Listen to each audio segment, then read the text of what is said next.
जिस बिहार को अब तक हम सिर्फ खेती और गंगा के लिए जानते आए हैं, क्या उसकी जमीन के नीचे एक और बड़ी कहानी छिपी हुई है? कल्पना कीजिए, बिहार की धरती से ऐसे खनिज निकलें जो कि आज की आधुनिक अर्थव्यवस्था और उद्योगों के लिए बेहद महत्वपूर्ण है। यानी बिहार की पहचान अब सिर्फ कृषि और मानव संसाधन तक ही सीमित नहीं रहने वाली है। लेकिन असली सवाल ये है कि ये खनिज हैं कहाँ पे, बिहार के किन इलाकों में इनकी मौजूदगी मिली है और इनके दोहन से बिहार की अर्थव्यवस्था और रोजगार पर क्या असर पड़ सकता है। आज के इस वीडियो में हम जानेंगे इसी विषय के बारे में। आसान भाषा में आप सभी का स्वागत है। मेरा नाम है अभिषेक। बीपीएससी एंड जेपीएससी दृष्टि चैनल पर सभी का स्वागत करता हूं मैं। लेकिन सबसे पहले आपको बता दूं कि फेस्टिव लर्निंग सेल स्टार्ट हो चुकी है हमारे दृष्टि प्लेटफॉर्म पर। 26 से 30 अगस्त के बीच में, 26 से 30 ऑफ अगस्त के बीच में ये ऑफर जो है वो रहने वाला है। और इस ऑफर में आपको मिलने वाले हैं सबसे ज्यादा आज तक के मैक्सिमम डिस्काउंट्स मिलेंगे आपको। और ध्यान रखेंगे कि 30 तारीख के बाद, यानी जैसे ही 31 तारीख होती है, 30 के बाद में ये प्राइसेस बढ़ जाने वाले हैं। तो आपके लिए ये जो समय है वो बहुत ही महत्वपूर्ण है। अगर आप इन स्टेट से बिलोंग करते हैं, स्पेसिफिकली बिहार से बिलोंग करते हैं और किसी भी कोर्स के बारे में जानकारी करना चाहते हैं, लेना चाहते हैं कोर्स को, तो आप इस नंबर पे कॉल कर सकते हैं 8750187501। और इसके अलावा दृष्टि लर्निंग ऐप को भी डाउनलोड करके कोर्स को आप ले सकते हैं। आगे बढ़ते हैं खबर की तरफ। खबर क्या है? तो खबर यह है कि बिहार की जमीन से निकलेंगे कॉपर, लेड, जिंक और मैग्नेटाइट। ये एक प्रतिष्ठित अखबार है, वहां की न्यूज है। सितंबर से शुरू होने वाली है नीलामी भी। इंपॉर्टेंट है क्योंकि अर्थव्यवस्था से जुड़ा हुआ टॉपिक है। बिहार में मैग्नेटाइट, कॉपर, लेड और जिंक के खनन की तैयारी बिल्कुल जोरों शोरों से चल रही है। क्योंकि आवंटन होने वाला है, यहाँ पर नीलामी होने वाली है इन ब्लॉक्स की। तो कहाँ पे होने वाली है वो जान लेते हैं।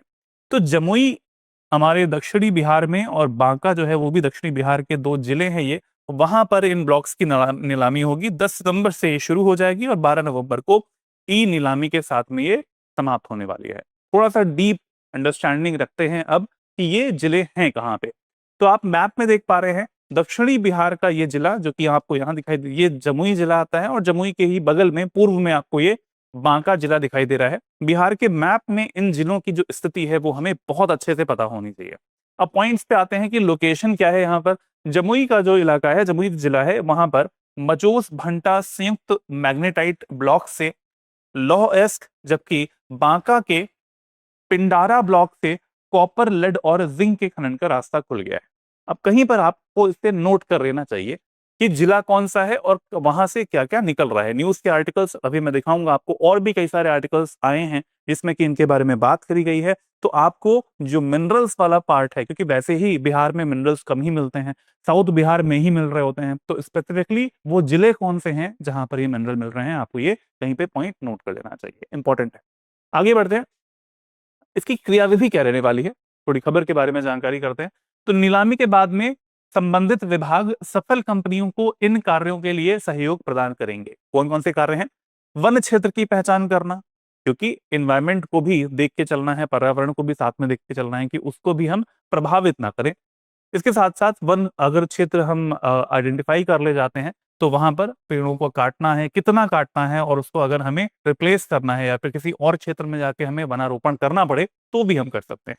इसके साथ साथ पर्यावरण संवेदनशील क्षेत्र की सीमा तय की जाएगी। जमीन की पहचान करना ये भी महत्वपूर्ण है। और साथ साथ भूमि और खनन से जुड़ी अन्य सुविधाओं की भी व्यवस्था उन आवंटित जो कंपनियां रहेंगी उनको की जाने वाली है। बहुत ही महत्वपूर्ण ये स्टेप्स होने वाले हैं आगे की क्रियाविधि के तौर पर। आगे बढ़ते हैं और जान लेते हैं कि बिहार के जो संसाधन हैं, इनका जो उत्पाद बनते हैं इनसे, जो मैंने आपको बताया ये चारों के बारे में, इससे क्या क्या उत्पाद बनेंगे वो क्या है। तो सबसे पहली चीज जो मैग्नेटाइट मिलता है, जो कि लौह अयस्क होता है, एक आयरन ओर है, जमुई से मिल रहा है। इससे बनता क्या है? इससे लोहा और बेसिकली स्टील जो है वो बनाया जाने वाला है। लौह अयस्क से यही चीजें बनती भी हैं। बांका से जो कॉपर मिल रहा है, तो कॉपर से अशोधित जो तांबा है ओर के रूप में यानी अयस्क के रूप में मिलता है। तो इसको जब प्योरीफाई कर लेते हैं, प्योर धातु बना लेते हैं, तो इससे हम जो तार हैं, घरों में बिजली के तार हैं वो बनते हैं, बर्तन बनते हैं इससे। तो ये कुछ ऐसे ऑब्जेक्ट्स हैं जो कि बनाए जाते हैं। इसके अलावा लेड से क्या बनता है? तो लेड का उपयोग कई औद्योगिक कार्यों में किया जाता है। है ना, ये एक ऐसा कोई प्रोडक्ट के तरीके से ना यूज करके हम यहाँ पर कई सारे जो इंजीनियरिंग वर्क्स होते हैं वहां पर इसका उपयोग करते हैं। लेड एसिड बैटरी में भी इसका उपयोग होता है। इसके अलावा जिंक यानी जो जस्ता होता है, इसको भी गैल्वेनाइजेशन की प्रक्रिया के माध्यम से इसे जंग मुक्त लोहा और स्टील बनाने में भी जिंक का उपयोग किया जाता है, जस्ते का उपयोग किया जाता है। तो उपयोगिता के आधार पर यह भी महत्वपूर्ण है। अगर भारत में बिहार के ऐसे क्षेत्र में ये खनिज निकल रहे हैं, मिल रहे हैं, इनकी उपस्थिति अच्छी खासी अवेलेबल है, तो ये बिहार के लिए एक अच्छा स्टेप भी रहेगा। और ये साथ साथ हम ये कह सकते हैं कि जो इनके जो रेवेन्यू वाला पार्ट है वो भी बिहार को मिलेगा। आगे बढ़ते हैं।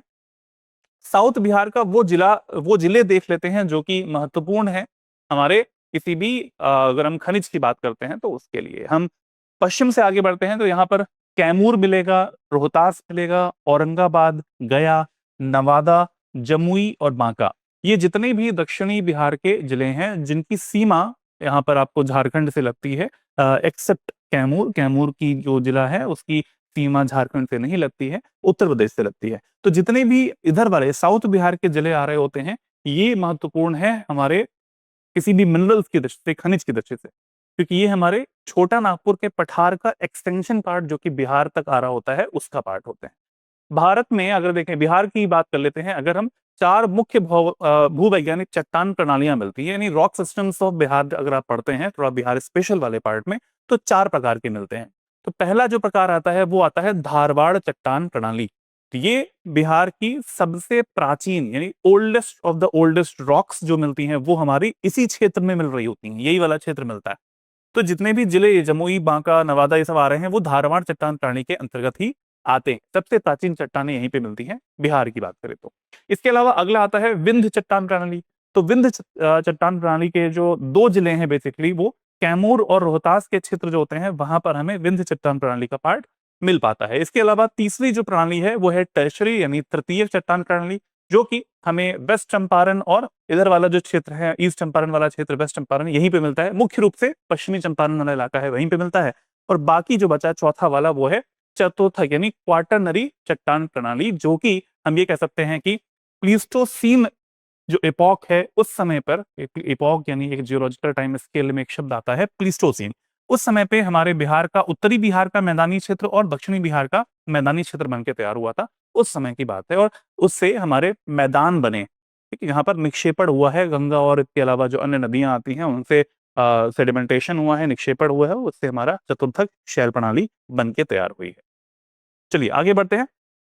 जैसे मैंने बताया आपको बहुत सारे ऐसे आर्टिकल्स न्यूज़पेपर्स में आ चुके हैं जहां पर इनकी बात की गई है, तो ये टॉपिक हमारे बिहार के जो न्यूज के तौर पर हम कह सकते हैं कि ये इंपॉर्टेंट बन जाता है। देखते हैं कि क्या न्यूज के आर्टिकल्स हैं।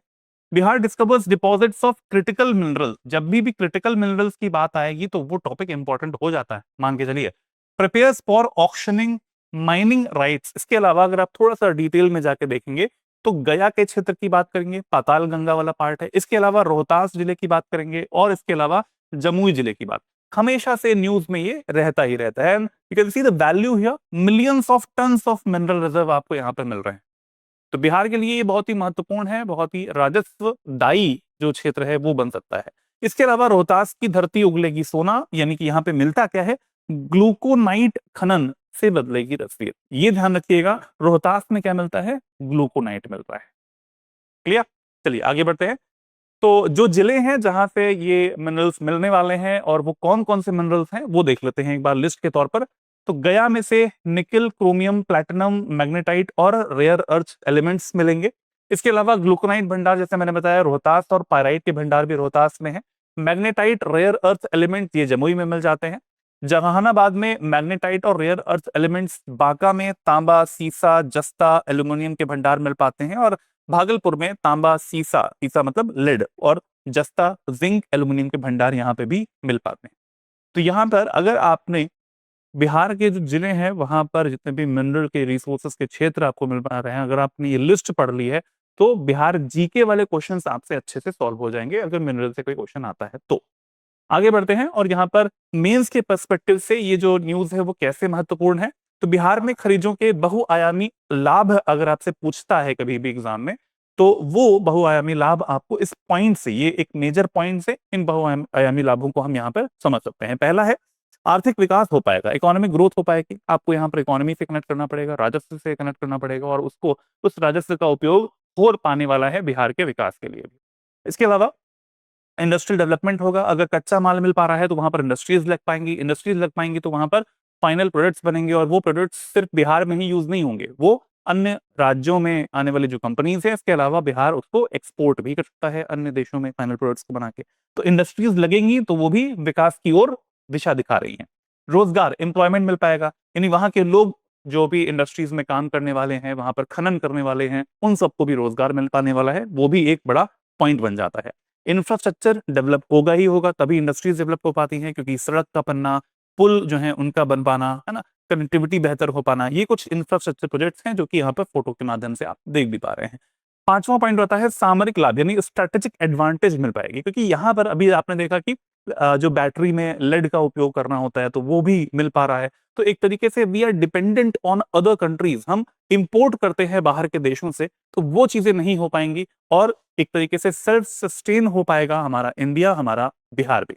तो ये कुछ पॉइंट्स है जिसे आप अपने मेंस के आंसर्स में भी मेंशन कर सकते हो, बहुआयामी लाभ के तौर पर ये समझ में आ पा रहा है। आगे बढ़ते हैं और आज का क्वेश्चन अब देख लेते हैं। क्वेश्चन का आंसर आप सभी को देना है कमेंट बॉक्स में। ये क्वेश्चन अगर आपने वीडियो अच्छे से देखा है तो आप आराम से इस क्वेश्चन का आंसर दे सकते हैं। देखते हैं क्वेश्चन है क्या।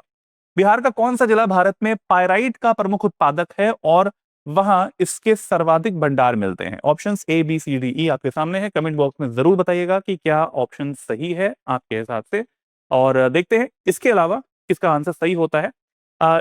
एक और चीज मैं बता दूं यहाँ पे आपको, बिहार के जितने भी जिले हैं उनकी स्थिति बिहार के मैप में आपको समझ में हमेशा से आनी चाहिए। आप जिस जिले से बिलोंग करते हैं उस जिले के आसपास के जो क्षेत्र हैं, जो जिले हैं, किसकी सीमा किससे लगती है, ये भी आपको पता होना चाहिए।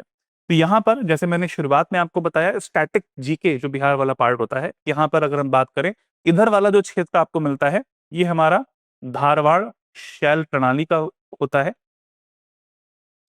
कैमूर और रोहतास का जो जिला होता है ये विंध्यान शैल प्रणाली का होता है, विंध्य शैल प्रणाली का होता है। यहाँ पर वेस्ट चंपारण वाला पार्ट है जो कि तृतीयक शैल प्रणाली का पार्ट होता है, और यहाँ पर इसके अलावा जो बचा हुआ बिहार का क्षेत्र है वो चतुर्थक यानी क्वाटरनरी शैल प्रणाली रॉक सिस्टम का पार्ट होता है।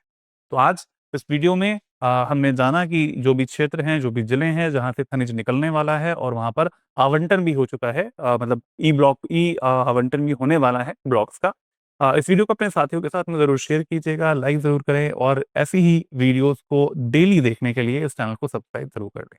आज के लिए इतना ही है, थैंक यू सो मच, मिलते हैं नेक्स्ट वीडियो में। जय हिंद, जय भारत। अब एग्जाम की तैयारी को और बेहतर करने के लिए हमारे चैनल को लाइक, शेयर और सब्सक्राइब करना ना भूलें।